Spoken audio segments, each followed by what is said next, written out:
Olá, meu nome é Carla Alcântara, eu sou advogada previdenciária e professora de Direito Previdenciário e hoje, junto com a Inove, nós vamos entender a qualidade de segurado junto à INSS. Bom, quando a gente fala de qualidade de segurado junto à INSS, a gente tem que entender que nós estamos falando de um tema muito importante e muito sensível para a atuação de direito previdenciário como um todo, tanto administrativa quanto judicial, porque é um tema base para qualquer uma das suas ações como um todo. Então, qualidade de segurado sempre será discutido. Então, resuminho bem básico, qualidade de segurado, ele te deixa apto a receber benefícios não programáveis junto à INSS. Então, aqui hoje, para a gente entender bem a qualidade de segurado, a gente vai falar de tempo de contribuição e carência de modo bem sucinto e aprofundado de qualidade de segurado e períodos de graça, que são dois temas que se entrelaçam, tá? Bom, tempo de contribuição é tempo recolhido. Não importa a regularidade no recolhimento, não importa toda essa formalidade, mas ele ao mínimo tem que ser com base no valor de salário mínimo. Se for inferior, o segurado pode complementar, tá?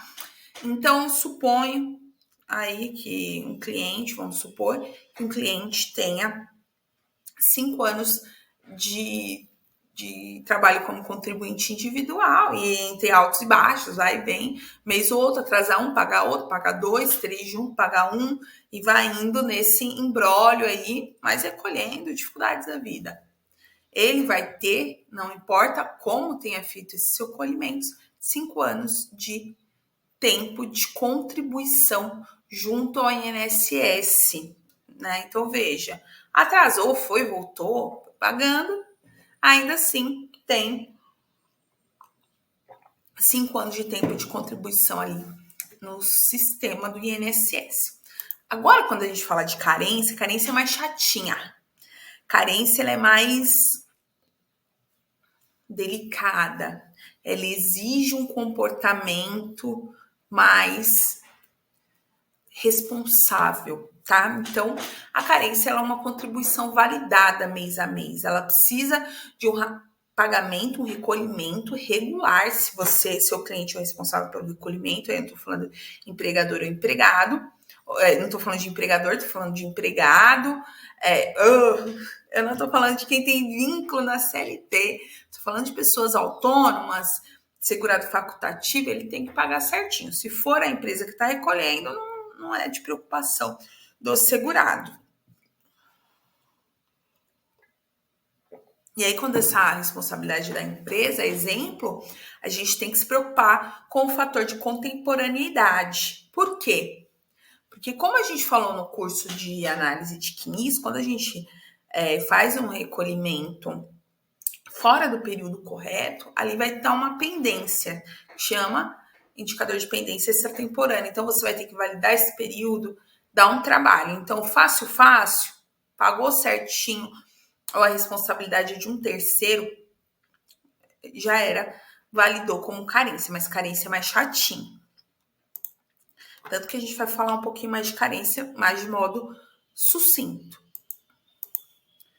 Então, vamos lá. O período de carência é um número mínimo de contribuições mensais, como a gente falou, indispensável para que o beneficiário faça jus a algum benefício, ao benefício. Consideradas a partir do transcurso do primeiro dia dos meses subsequentes à sua competência.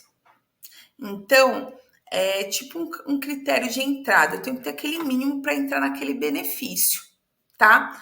Leitura importante, que a gente não vai falar agora, artigo 25 e 26, que destrincha melhor esse critério de carência, tá? E aí, falando aqui do artigo 27, em sequência, quando a gente está falando de carência, a gente está falando desses conceitos, é da Lei 8.203, a Lei de Benefícios do INSS, tá? Então, artigo 27. Para o cômputo de períodos de carência serão consideradas as contribuições referente ao período a partir da data da filiação do regime geral de previdência. Então, o que isso significa? né?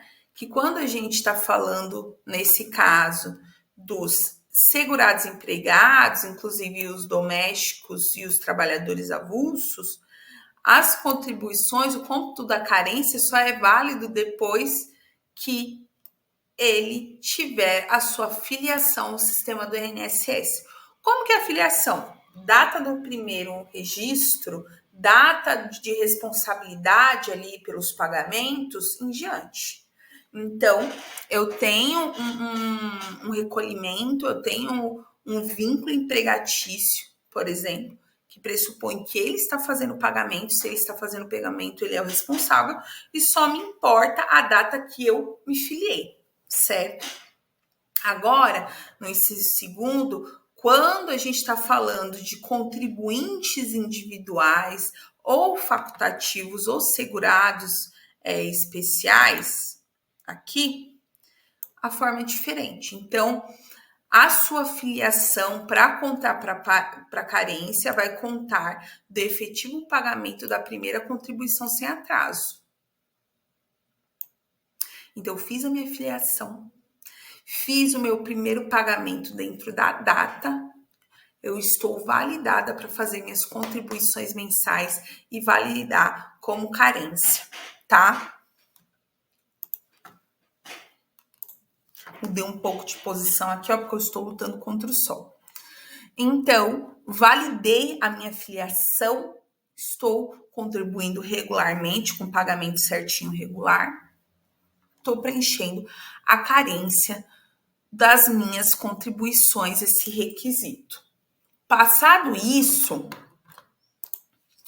nós vamos falar já de qualidade segurada e período de graça, mas antes disso, a gente tem que entender esse liame aí, esse entrelaçar de qualidade segurada e período de graça. Por quê? Qualidade segurada é quando eu estou validada e ok para o INSS, ou seja, eu estou fazendo contribuições, eu estou ali ok. E o período de graça, ele é um período que, apesar que eu não recolha, eu estou com qualidade segurada. Então, eles têm uma intimidade muito importante, um complementa o outro. E no período de graça, aqui, ó, é que eu salvo muito benefício para o meu cliente. Por quê? Às vezes há um indeferimento errôneo, porque me postergando, eu estou postergando a qualidade de segurado, mesmo que não ache recolhimento. Então, eu estou apto para receber aquele benefício, mas o INSS me nega pela uma contagem incorreta. E é aqui que a gente vai bater na contagem. Vamos fazer contagens corretas dentro desse sistema para aumentar a sua qualidade de segurado do seu cliente e aí definir o benefício. Então, um exemplo. Meu cliente ficou doente. Deixa eu pôr aqui escrito. Meu cliente ficou doente em 2022. Mas não foi concedido benefício ali para ele. E aí ele morreu em 2024. Só que em 2023 ele parou de recolher. Será que ele vai ter qualidade de segurado? Será que ele não vai ter? Como que a gente vai estudar isso? Como a gente vai montar esse critério? Como a gente vai desenhar essa linha do tempo e fazer validar para você um benefício para o seu cliente e conseguir salvar, às vezes, uma pensão por morte para o seu cliente, tá? E aí a gente vai adentrar no estudo da qualidade de segurado, entender toda essa questão para que você salve benefícios. E aí, às vezes, advogado que não está habituado com o estudo de direito previdenciário, ele vai olhar e não vai entender o que aconteceu. Até o segurado, ele vai olhar e não vai entender o que aconteceu. Mas você conseguiu salvar aquele cliente. E aí a indicação vem, não adianta, né? Vai com isso que ele resolve. Uma vez uma cliente falou assim, minha amiga falou assim que se a doutora Carla não resolver, que tá perdido mesmo. Porque você entende a lei tão profundamente que você consegue tirar, às vezes, leite de pedra. Esse é o fato, tá? Então, nós vamos seguir o estudo agora de qualidade segurado, que é um tema que vai embasar principalmente o estudo do período de graça, né? Que é esse liame que a gente acabou de conversar. Bom, aqui a gente está na portaria 991 do INSS, junto da IN, então é o livro 1, livro 2 do INSS, a portaria 2, que é a 991. E aí, no artigo 34, define legal um conceito muito interessante, muito fácil de entender, da qualidade de segurado, que é a condição atribuída a todo indivíduo que é filiado ao sistema, né, do INSS e que esteja contribuindo para esse regime. E ele pode ser mantido durante um lapso temporal após a cessação dessas contribuições. Esse segundo conceito é do período de graça. Então, eu filiado, ativo no INSS e contribuindo para esse regime, mantenho qualidade de segurado. E posso manter essa qualidade de segurado depois, durante um lapso, após a cessação dessas contribuições, no que chamamos de período de graça, ok? A EN 128, no artigo 2º, fala que a filiação, que é o que a gente já conversou, mas aqui de um modo mais incisivo, filiação é o vínculo que se estabelece entre a Previdência Social e as pessoas que ela contribuem, do qual decorrem direitos e obrigações, certo? Próximo. Filiado é aquele que se relaciona à Previdência Social na qualidade de segurado obrigatório ou facultativo, mediante contribuições à RGPS. Então, eu estou filiado ao INSS, eu me inscrevi e estou pagando, então eu estou filiado. Não gera filiação obrigatória à RGPS o exercício da atividade prestada de forma gratuita ou voluntária. Então, se eu quiser ter validado e ter essa qualidade de segurado, eu tenho que recolher a parte. O artigo 3º, que também fala de qualidade de segurado. São segurados obrigatórios os filiados ao RGPS na categoria de empregado, empregado doméstico, trabalhador avulso, contribuinte individual e segurado especial, ou seja, quem tem renda tem que recolher para o INSS, ponto final. Ponto final. O empregado doméstico não tem o que fazer, assinar a carteira já é retido ali na fonte. Mas o contribuinte individual muitas vezes trabalha e não faz esses recolhimentos para o INSS. Entende? Então, apesar de não fazer, é obrigatório que o faça. Então, a filiação à Previdência Social, ela decorre automaticamente, e aqui a lei fala, ela decorre automaticamente do exercício de uma atividade remunerada.